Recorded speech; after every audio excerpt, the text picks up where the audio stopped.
As we honor the City of Torrance's centennial, we continue our look at the people, places, and things that have played a key role in making Torrance what it is today. One of those people is former Mayor Dee Hardison. Hardison has had a distinguished and influential career, first as an educator, then serving on the City Council for 8 years, and ultimately as mayor from 1994 to 2002. Her long track record of community service spans more than 3 decades. Her achievements include serving as director of the Southern California Association of Governments, chair of the South Bay City's Council of Governments, PTA president of John Adams Elementary and J.H. Hall Middle School, and chair of the Blue Ribbon Committee on Ethics and Integrity, to name just a few. In addition to her public service, she has remained devoted to her family and is now a grandmother to 2 children. Hello, I'm Colleen Farrell. Thanks for joining us. As part of our centennial celebration, we've invited Dee Hardison to join us here today to share her perspective on some of the history she's witnessed in her years of service to the city. Former Mayor Dee Hardison, thanks so much for joining us today. My pleasure. You've lived in Torrance for a long time, and I'd like you to first off share some of your perspective on how Torrance has grown and changed through the years. Well, we moved here in the late 1960s, so we've been here for over 40 years. And the city had at that time had a great deal of its housing development done, but there were still lots of empty fields and empty lots around. And in fact, in southeast Torrance, where we grew up, the family grew up, we had several oil well sites.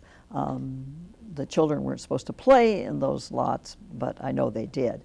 But and also the retail, our Delamo Mall was just a retail center at the time. Streets didn't go all the way through, and those kinds of things. So it was well on its way to being a well-developed city. But in the cities, we hadn't reached the goals that we have of today. So it was very much like a small town when you first arrived. Small town then and small town now, but in a big context, a small town. It's developed culturally as well, and tell us about that and how it's changed from a cultural and community perspective through the years. Well, culturally, we didn't, when I became mayor, actually when I came on the council, we didn't even have a cultural arts center. We didn't even have a center where we could do. We had some isolated buildings, and the goal back in the late 1980s was to build a cultural arts center. And I was pleased to, not necessarily as mayor, but as council, to be very directly involved in that happening. And we have a wonderful theater now and other museum buildings that go along with it, and a wonderful center that we didn't have then, because it's always been important to me that Torrance has been known for being a safe, progressive city, but you have to have more, I've always felt, to a city than just safety. Beyond safety, good education, it's the services you offer the community, and cultural facilities and cultural activities are an important part of being a well-rounded city. Talking about your history for a moment, what initially brought you to Torrance? We came to Torrance. We came from another state. I had taught in the other state. When we moved here, our youngest was ready to, or actually our oldest was ready to start school. And so I had researched where I wanted our 2 sons to go to school, and ultimately at some point to return back to teaching. And from everything I could find out from out of state, Torrance was the place to be. And so when we looked for a home, if it wasn't in Torrance, we didn't even consider it.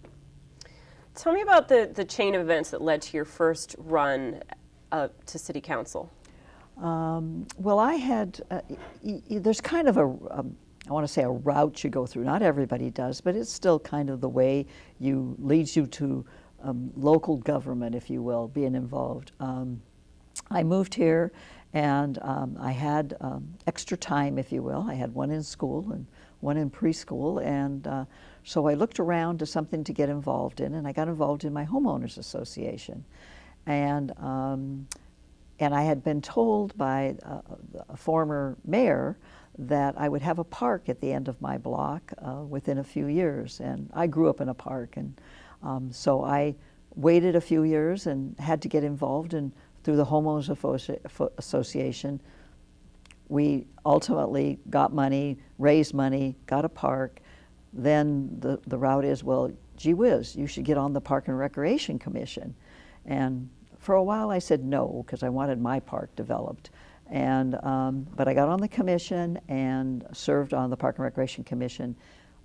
Ultimately then got involved in other candidates and council members' election campaigns, and worked on those. And then people started saying, well, Dee, you should run for city council.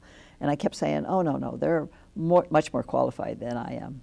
And then one day said, you know, I am more qualified than the people I'm helping get elected. And but I said I told people I need lots of time to make this decision and do it. And so I was asked 2 years before I ran for council to consider it, and ran my first time in 1986, and fortunately was elected on my first try and was the top vote getter, and from there just went forward.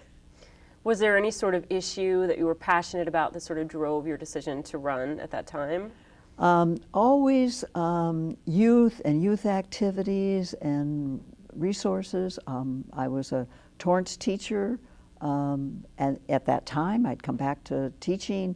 I'd been on the Park and Recreation Commission. I knew we had some facilities, but we needed more facilities.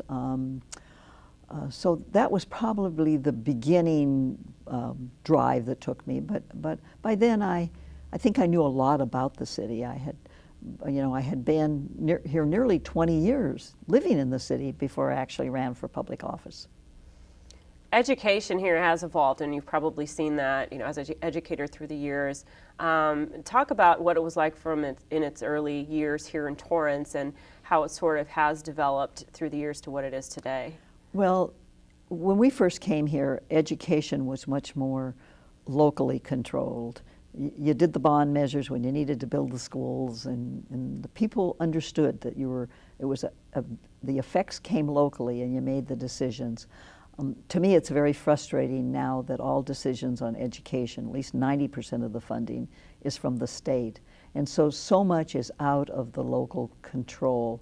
We have been fortunate in recent years to get a bond measure to fix facilities, but Torrance still, I think, is fortunate, has a fantastic school system, even though funding is a big issue, has wonderful teachers, and our children do well. They score very high test-wise, even when there's massive cuts that are going on now. So people move to Torrance through the years. I know why I did, but people through the years when I was mayor, and I talked to companies and to individuals, why did you come to Torrance?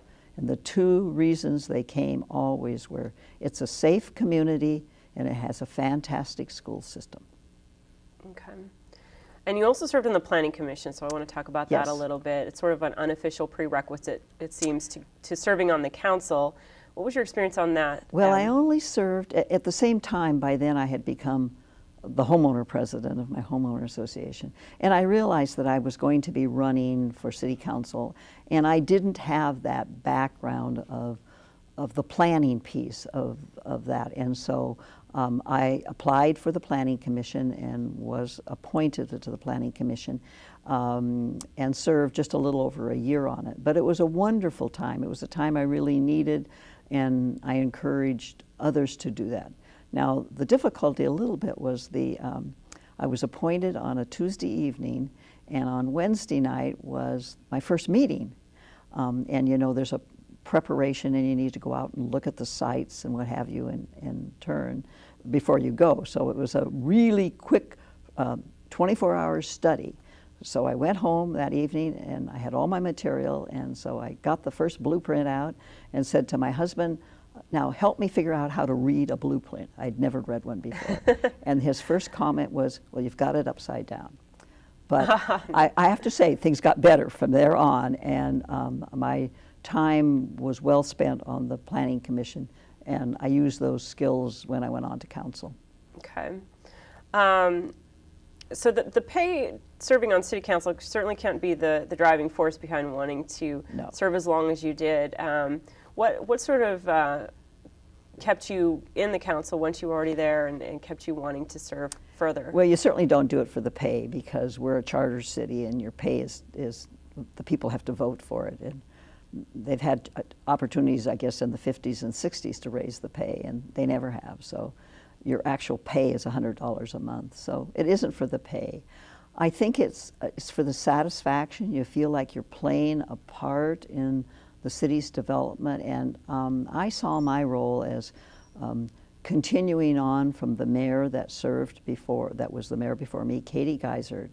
And I was fortunate to be elected for 2 terms, and it was my role during those 8 years to take care of the city, if you will. I was the city's ambassador. I used to tell the children when I went out, if something bad happened in the city, you always knew about it. It made the newspaper, but it was really hard to get the messages. What are the good things that are happening in the city? And that was my role, along with doing good government, making decisions, planning for the future. But I saw a kind of you don't write about it role that I had as during the time I was mayor, and my role then was to prepare the city for the next mayor that came along. Now, a lot of the people that have served on the city council for Torrance have gone on to other political aspirations, state office. Has that ever been a goal of yours? No, I've been asked to, but I loved being involved in the city. I've been fortunate to still stay involved after I'm out of elective office. And no, I think the ground rules when you run for a statewide office are very different than you can do in the city. And while I spent with some of my, while I was mayor, I spent a lot of time in Sacramento representing regional organizations there and got a good sense of how it all worked. Never my goal. Was just more than happy to take care of Torrance. All right. Well, we're going to take a quick break, and when we come back, we'll hear more about what former Mayor Dee Hardison's top priorities were while serving as mayor. Stay with us. I am Sammy, and I have high cholesterol. Specifically, Sammy and I have familial hypercholesterolemia, or FH, an inherited genetic disease that causes high cholesterol, often starting in childhood. FH affects more than 600,000 Americans, but often goes undiagnosed, leading to premature heart attack and death. If caught early, FH is treatable. Do you know if high cholesterol runs in your family? See your doctor and get screened. For more information, visit www.learnyourlipids.com. Welcome back. As part of the city's centennial celebration, we're getting a first-hand account from former Mayor Dee Hardison on some of the historic milestones she witnessed during her 30-plus years of community service to the city. I know one of your top priorities was developing a strategic plan for the city for the first time. Tell us more about what drove the city's decision to do this. Well, I think my overall plan was that we needed to do more long-term planning, and one of those, the key one in the very beginning, was a strategic plan for the city, and that was also a goal of the council at that time also. We needed to plan. Strategic planning has more than just a general plan or doing your budget. It just has so many more pieces to it, and it really sets everything that really happens in your city then should come back and have a piece in your strategic plan. So it was a plan that began in 1995 and actually late 1994, and actually we've got the first plan in place by 1996.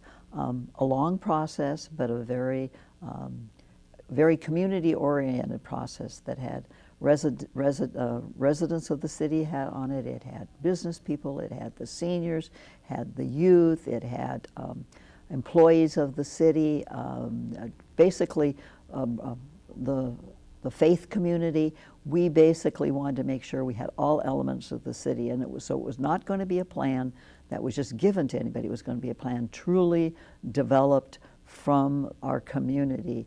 And we got the first one done, and we have set up a review process, so it isn't something that just isn't put on the shelf and forgotten.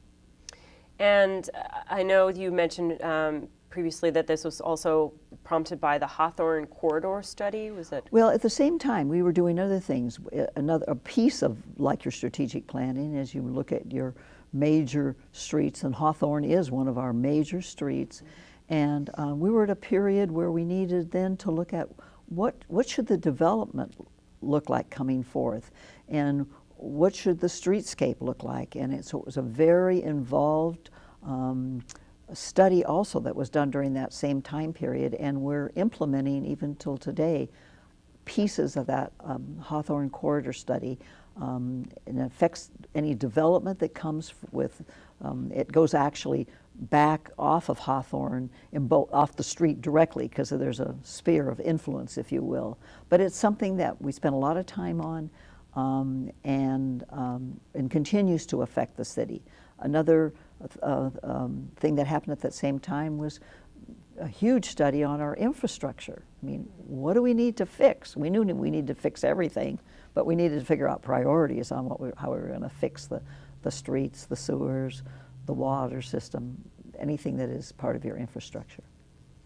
The city has really prioritized business development through the years with development of the mall and maintaining the downtown area. Tell us how that has continued to develop through the years. Well, I think the city regularly looks at, I mean, our retail, our business community is a big part of the city of Torrance. I mean, we're a major sales tax revenue. We provide services for our community based a lot on the sales tax we get, not only, but the sales tax is an important piece. So you need to protect and encourage your business community.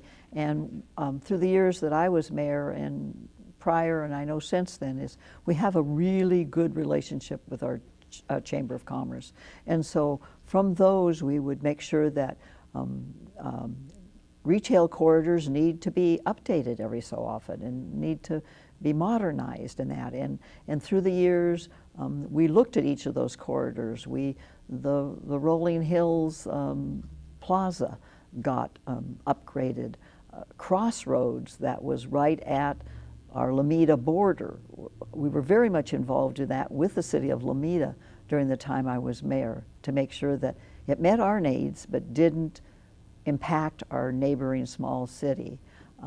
But we didn't forget our downtown. Even while I was on the council, we began a major rehab of our downtown, keeping the historic sense to it, but trying to encourage the retail, the small town feel there. And that continues to today. I know the current council is actively looking at the next phase that they can do in the downtown retail. So I think it's keeping all of our retail areas viable. And you have to do that regularly, because now with the economics, we know that there's pieces of Hawthorne Boulevard that we need to go back and look at. And maybe the corridor study will change, because you always have to be aware of what's happening currently and then plan for it. And if not, then change your plan and plan for the future. Yeah, they really have tried to revitalize the downtown area, and a lot of people don't realize what an integral part that was to early Torrance development. What is your perspective on downtown and its importance to Torrance? Well, you never want to lose the heart of your city, and we've been fortunate that we haven't saved all the buildings, but several of the historic buildings down there have another purpose now. The old mortuary isn't a mortuary, but it houses a couple of very important businesses that are in our community.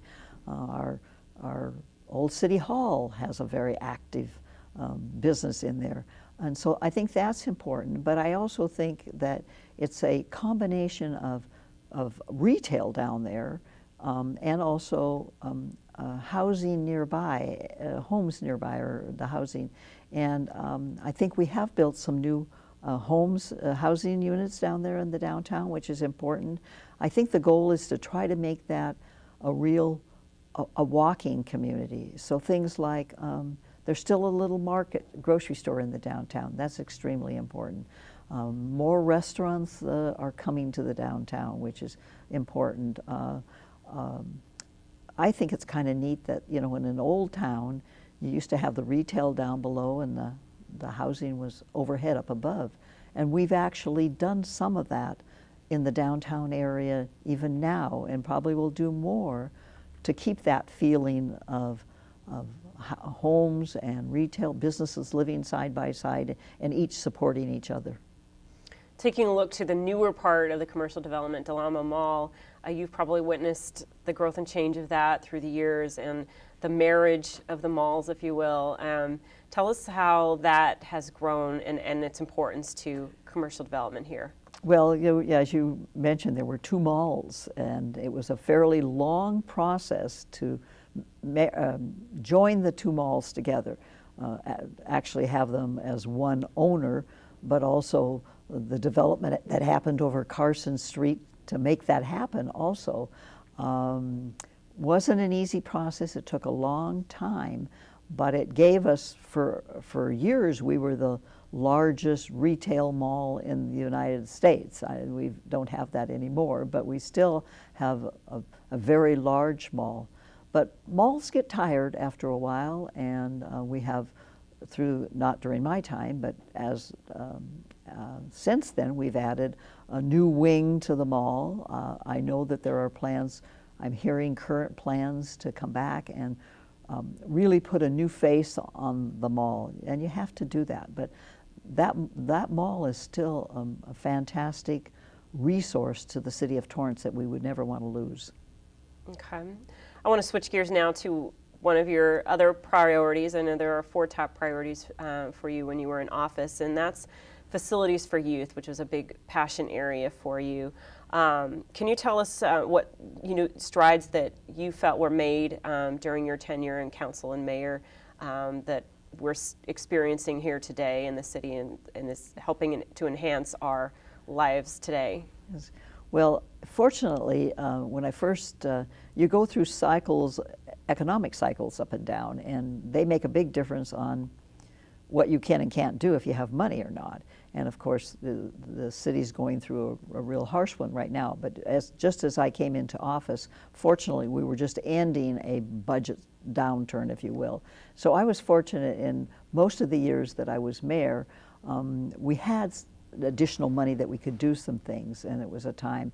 And we knew that we needed to add to the youth activities and facilities and just activities. And during the time I was mayor, I was very pleased that we, in combination and partnership with businesses, we built the hockey rink that is still there at Wilson Park, and also at Wilson Park we had a skateboard park for a number of years.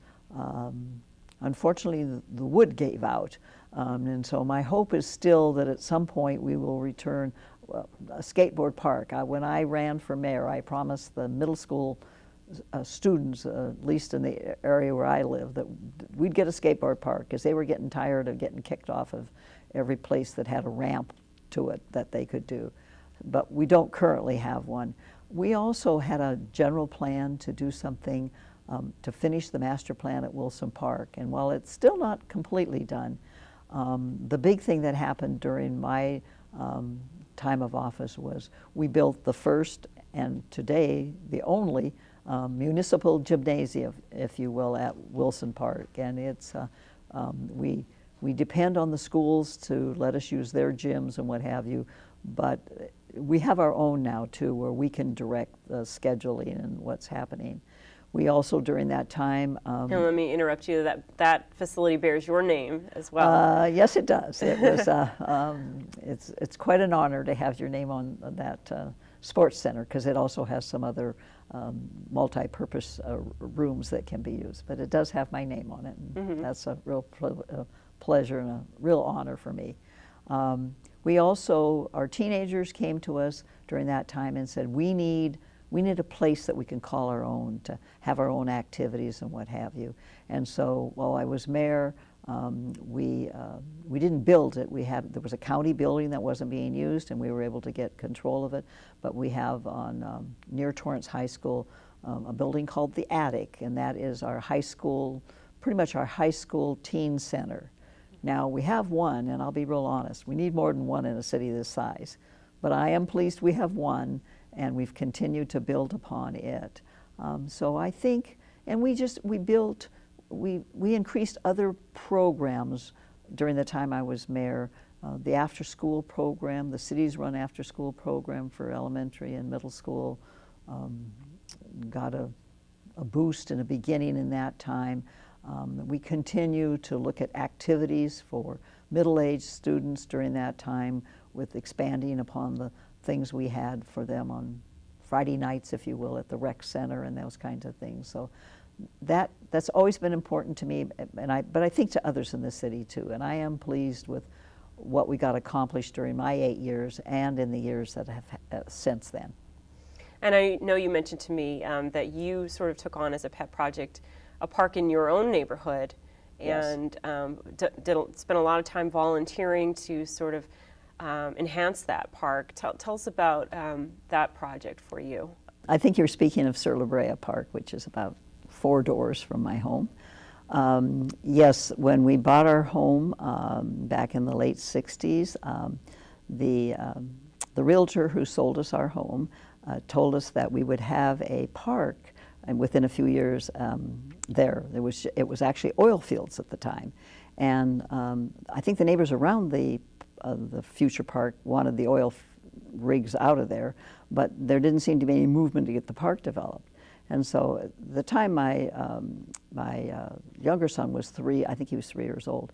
And so he grew up a little bit and went to school, and he was in elementary school, and I waited, and there was never any money to develop the park. So I got together through my homeowners association, a group of residents in the neighborhood, and we formed a committee, and we had paper drives, and we had a carnival on the park, and we raised several $100s, and we went to city council and gave them the money and asked them to develop our park. I used to kiddingly say I shamed them into beginning the park, but they were more than willing to try to do something. So the oil wells were off by then, but here was this piece of land and really no money.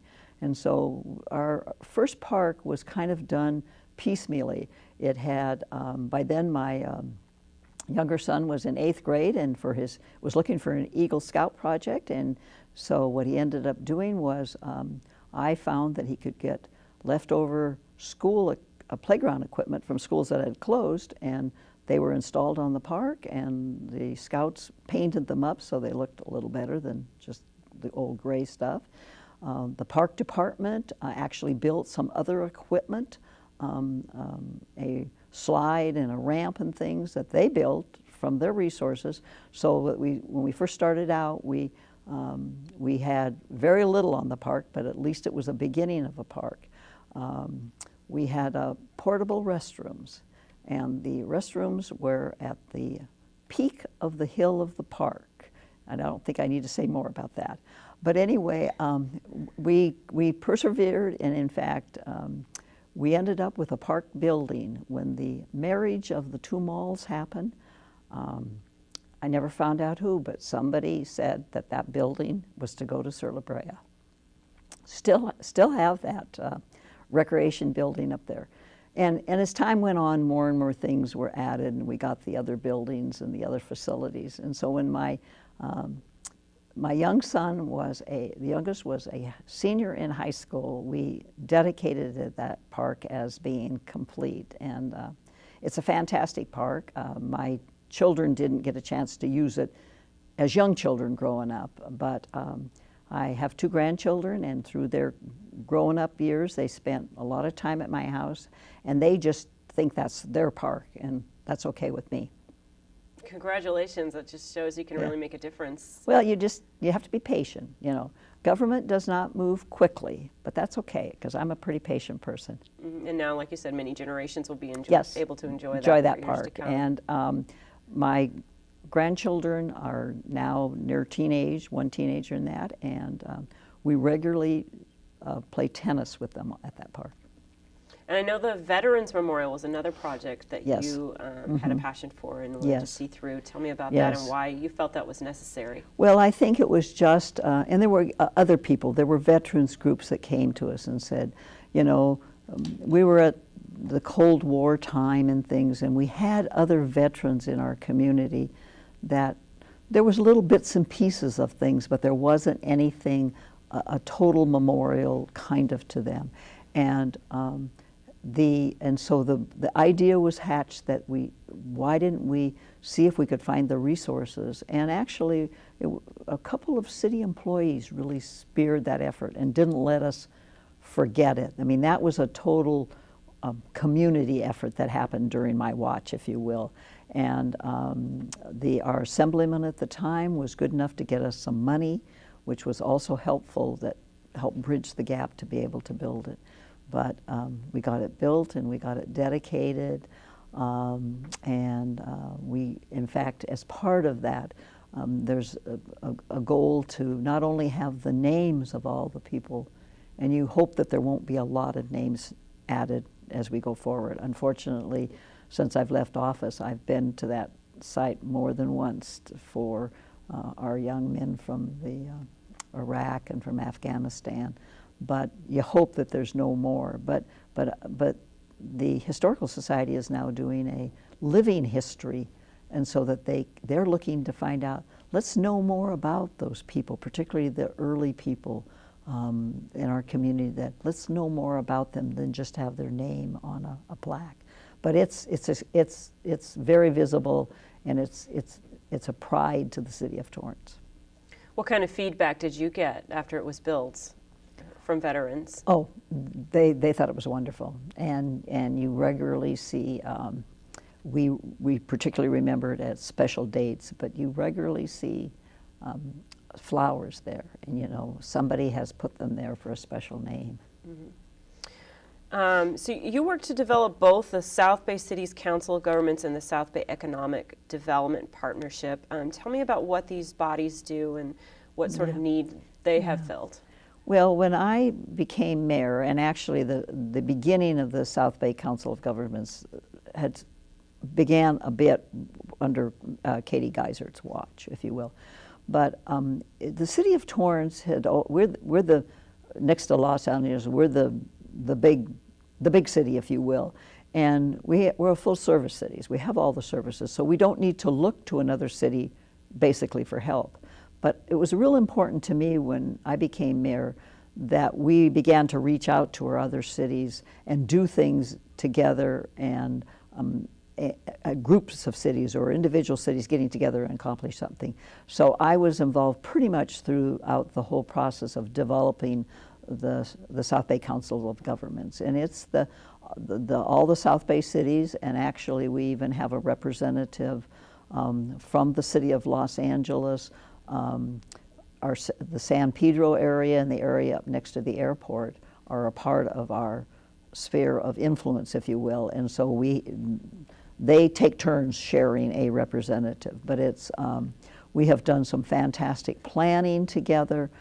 I fortunately served as their chair for 3 years, and when one city looks to maybe upgrade a street that runs through another city, this day and age they just don't do it blindly. They work with the other city to say, how can we jointly make this a successful project, make sure we don't impact your city with what we're doing. We did all kinds of economic development things together, and it's still a very viable organization here in the South Bay that began then in the mid-90s, if you will, and will go on, I'm sure, forever. Mm-hmm. And as a spin-off of that, at the same time, the Chamber was interested in getting a group together to look at economic development. Some councils of governments do their economics as a part of it. At the time we were developing the Council of Governments, there was a desire to develop an economic wing, if you will, but the two develop side by side, and while they have people at each other's meetings and what have you, they are two separate organizations. And the partnership from the beginning, we always had a board and a director, and the cities work to find sources of money and to really get the message out and help each other, and how we make sure that we keep the South Bay communities economically viable and help each other. And They're both organizations that continue to today, and I'm very pleased to have had a piece in their organization. And on the topic of economic development, this takes us to your fourth priority, which was, as you mentioned, when you moved here, it was very much a small town. It still has that small town feel. Why is it important to you to keep that sort of small town sense here in Torrance? Well, and it was the people that told me. I mean, I went out my first campaign and knocked on, I don't even remember how many doors personally that I knocked on. And people would say that. They'd say, because cities could take real different directions in the 90s, I thought. And some cities moved one way versus another. But the community, the people that I talked to when I knock on the doors would just say, I mean, they might have some little area they wanted you to look at, because it was real important when I first ran to say through a survey I did and also by talking to them, what do you need, specifically, what do you need here in your neighborhood? What do you need that we need to provide? And also, what's important that we keep, that we're doing? And the keeping was keep the small town feel. We know we're a big city, but we want to feel like it's a small town. And you really can't put your finger on exactly what it is. It's a sense. And I thought I always felt that in this city of Torrance, when I was the mayor, I used to say I can get my arms around the city. I, till this day, probably can tell you where every street in this city is. And if you can get your hands around something, you can keep that feel. And maybe it's something in some of the activities we do. Maybe it's that council members pick up the phone during my time and still do and always will and return individual residents' phone calls. Those are the kinds of things. They see you at the grocery store. I used to do a lot of business over the freezer counter in the grocery store. It's a sense that you're reachable, you're there, you're a part of the city as they are a part of the city. It's a teamwork effort that keeps that small town sense. And we had it then and we still have it now, and I don't want us to ever lose it. Now, you were one of the first women on the city council. How was that, and how did it impact your experience as a council person and ultimately as mayor? Well, I was the second woman elected to the council and the second mayor. And so Katie Geisert before me was the trailblazer, if you will. And she had come through the homeowners, through the League of Women Voters kind of background. I think by the time, and it was several years between Katie before they elected another woman, and they had others run, so it wasn't exactly the easiest. But I think when I was elected to the council and ultimately the mayor, I think it did sort of break that mold that, gee whiz, we can have women regularly serve on these bodies. I mean, Katie in some sense was, I think, seen as the rarity in the beginning because there was so many years before there was another one. And so I think that from then on, the council has had, 2 or 3 women serving on the council. I think we bring a different perspective as council and as mayor. Women, we're the mothers, if you will, and mothers want to make everything right. They want to fix everything, and I think you go about things differently than a man does on the council and what have you. You want to look at all the details. Not that they didn't look at the details, but you want to find the answer that sort of keeps everybody happy, and you listen to your children growing up, and so I think you're really good listeners. At least that was my role, my job was to be a good listener, first of all. And so I don't think you could ever want a council ever again of all men. I don't think you'd want a council of all women either, but I think you need a combination of the two to make sure that you've covered everything and you get the whole perspective. And creates a balance. That's right. Peacemakers. Yes. Did a lot of that. Mentors are, as you were saying, you look to Mayor Geisert. as a role model. Mentors are important in life and in work. Who have been some of your mentors in city government through the years? Well, obviously I mentioned Katie Geisert, and it was an adjustment for Katie, I think, to have another woman on there too, as besides. Another mentor that I had was former Mayor Jim Armstrong, and never knew, as you know, I was an educator. That was my first position. I worked for Torrance Schools for 26 years. And I actually, when our boys were younger, I just did substitute teaching. But my minor was U.S. History Government. So I used to be Jim Armstrong's substitute teacher. And when he would need to be off to do city business, he'd call and say, "Can you come and sub for me?" Which I did, never dreaming that some years later, but he was an excellent role model. He handled the city and he handled his teaching, and I did several years of government with both jobs too. And the way he went about it and his sense of being a part of the city, I think gave me the direction. And of course he was extremely supportive of me when I never served with him. He was termed out before I came in, but he was very supportive of me and gave me lots of good advice as I went forward. So I'd say they were probably the two people that probably influenced, but there were others along the line that were always helpful and gave me advice, and I think I'm a pretty good person at listening to the advice and then tailoring it to fit me, if you will. Mm-hmm. So you've been away from the council for a few years now. Tell us what you've been doing, what you've been up to. Well, it doesn't seem possible. I was termed out, as I said, a little over 8 years ago. I was always involved while I was a mayor in some organizations, like the Torrance Education Foundation. I was a founding member. I'm still involved. I, as mayor, helped open the office for the Pediatric Therapy Network, which is very active in our community of working with children with speech delays, language delays, other cognitive delays. I wasn't technically on their board, their advisory board, but I was always sort of involved, and I'm now on their I guess it's called honorary advisory board, but I go to their meetings and I'm involved. But I also did some things regionally that I'm not doing anymore since I'm not the mayor or not on the council.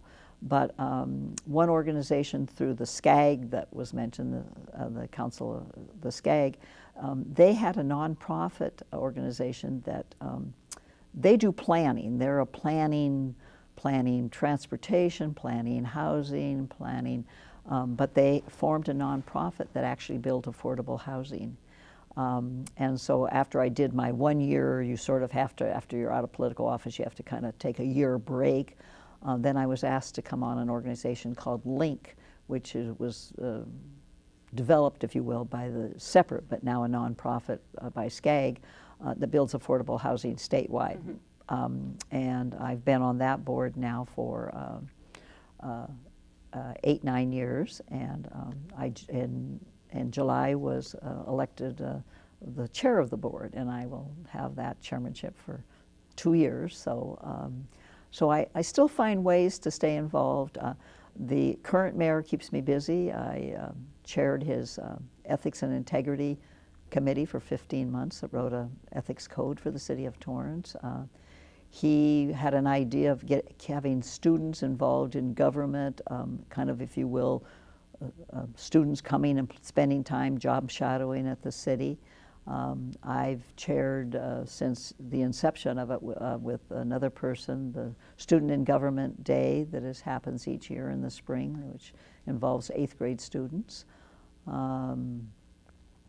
I don't know. I keep busy. I think that there's I've been involved in the League of Women Voters. I still stay very much involved and do some efforts for them. I tend to at times to get overbooked and then have to figure out how to get kind of unbooked, if you will, a little bit. But I like being involved. I think and I don't plan to leave this community, and so if I can continue, to give back in some way, I'll continue to do that. And touching on the topic of ethics, I know you served on the ethics committee. Why do you think that Torrance hasn't gotten into the trouble that some of the other cities have recently, and why do you think it's remained so steadfast in its ethics? Well, I think the example has to be set from the top down, and I think that's because the mayor and the council basically, if your elected officials that you have high integrity, then it's kind of an expectation that we continue to do that. We sort of had an unwritten ethics code, but we had an election a few years back where people kind of pushed the envelope a little bit, and the Mayor Scotto, ran on the campaign promise if he was elected mayor that we would have a formal code, and he appointed a 11-member committee, of which I was elected chair, and we spent 15 months writing a code, an ethics and integrity code. And now as part of our city, we have a committee that continues to look to refine the things we started, to go on and do other things to make sure. It's important that you just don't write a code and do nothing with it. There has to be in-service kinds of things going on. And so I also think that Torrance as a city has high expectations and aspirations for itself. And I don't think people would want to be known as a city that you read about in the newspapers. And so I hope that my goal always was as mayor to never see my name in the newspaper. So you've been finding plenty of ways to keep yourself busy, it sounds like, and make contributions. Do you miss being on the council, though, at all? I miss the people. I spent for 16 years so much time at City Hall. They became part of your family. And so I miss those. I miss people, but the city's still pretty good about keeping me informed about things that are happening, particularly during people that I knew during the time that I was involved. Would I like to, do I miss doing the job? In the beginning, yes, a lot. Not now, but I also knew that this was not a role that was mine forever. And I had to do the very best I could during the time that I was on the council and the 8 years I was mayor, and make sure I left the city in a position that whoever else took over then would carry on. But I'm a firm believer in term limits. I think if you can't accomplish what you want to accomplish in a certain period of time, then I question, and I think you need new blood. I even now, some organizations I've been with forever, but I tend to have a turnover and find new things to get involved with, because that's what keeps me alive, that's what keeps me eager if I've got new challenges. I have to be challenged. So people, yes, the job, no, somebody else can do it. Speaking of challenges, the city has turned 100 years old. What do you think the biggest challenges that Torrance faces today are? I think as Torrance is an aging community. We're going to have a lot more needs for our senior population as time goes on. I think resources and are limited, and they become even more limited. And so I think the challenges are going to be is how can the City of Torrance continue to provide the services that our residents, our community expects and desires, and really has a right to expect, but still be able to financially provide those. And so I think the relationship between cities and state government has to change.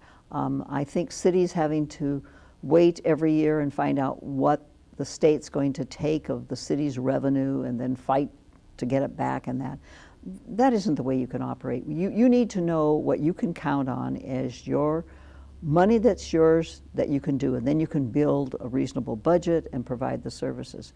But if you don't know, then it's a guessing game, and it isn't fair to anybody, the citizens of Torrance, to the government of Torrance, any of that. So I think it's going to be a big challenge. I don't think it's going to be for just Torrance. I think it's going to be for all communities. I hope that more of the services that we offer or the services we do we can offer them locally. I think anytime you send your money away, whether it's to the state or to the federal, you never get back the same amount of money. I'd like us to be able to keep more of our own money. Now you're playing a big role in planning the celebration for the city, for the Centennial. Tell us about, do you have any special message that you would like to share to the city regarding the Centennial? Yes. Yes, I'm honored to be on the 100th Birthday Centennial Committee. I'm serving as the vice chair of that committee, and I'm just telling you that, you know, that we've got wonderful things planned for you during this 2012 year. So participate, come to the events, and we have all kinds of opportunities for people to be volunteers and to be actually involved in them. So, you know, send us an email and tell us you want to help out, because we need all the help we can get. And I just encourage everyone to be involved. 100 years isn't going to come again, so I'm wishing everybody a happy 100th birthday, and I won't be here for the 125th, but somebody else will. But let's take care of, let's do a bang-up job for our 100th. All right. Okay. Well, former Mayor Dee Hardison, thank you so much for joining us today. It's been a pleasure talking to you. Thank you for tuning in to this special edition of our Centennial programming, and please continue to tune in throughout the year as we get up close and personal with the people, places, and things that continue to shape the direction of our city.